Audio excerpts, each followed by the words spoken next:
24 గంటల్లోగా arrest చేసి magistrate ముందు హాజరుపరిచే విషయంలో రాజ్యాంగపరమైన భద్రతలకు కట్టుబడి ఉండాల్సిన ప్రాముఖ్యతను నొక్కి చెబుతూ తెలంగాణ హైకోర్టు రిమాండ్ ఆర్డర్ను పక్కన పెట్టింది.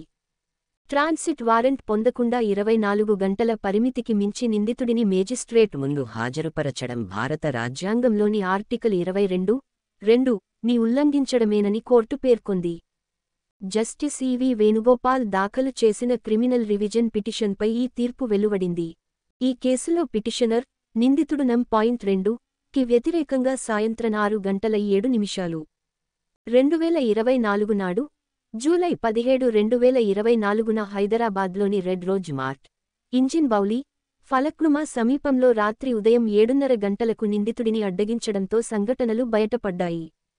అనంతరం అదే రోజు రాత్రి ఉదయం 9:30 గంటలకు సైబరాబాద్లోని ఈఓడబ్ల్యూ పోలీస్ స్టేషన్కు తీసుకొచ్చారు.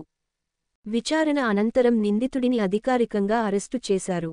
అయితే అతను జూలై 18, 2024న రాత్రి ఉదయం 10 గంటలకు మేజిస్ట్రేట్ ముందు మాత్రమే హాజరుపరచబడ్డాడు.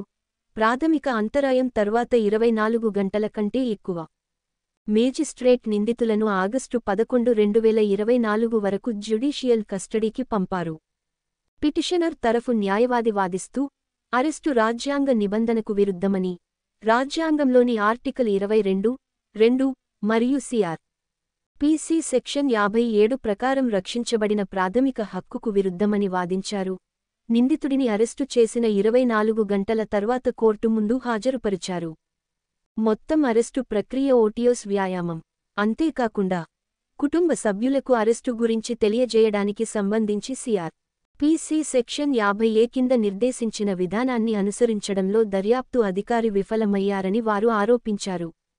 సరైన కారణం చెప్పకుండానే నిందితుడి తరపు న్యాయవాదికి వాదనలు వినిపించే అవకాశం లేకుండా మేజిస్ట్రేట్ రిమాండ్ను అంగీకరించారని న్యాయవాది వాదించారు. మరోవైపు విచారణ సంస్థకు ఆపాదించదగిన రిమాండ్ కోసం పిటిషనర్ను సమర్పించడంలో ఎటువంటి ఉల్లంఘన జరగలేదని అసిస్టెంట్ పబ్లిక్ ప్రాసిక్యూటర్ వాదించారు.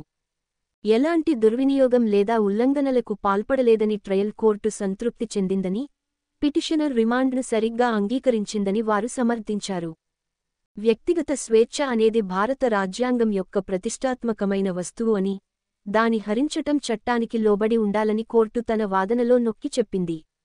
రాజ్యాంగంలోని ఆర్టికల్ 22(2) మరియు సెక్షన్ 57 సిఆర్.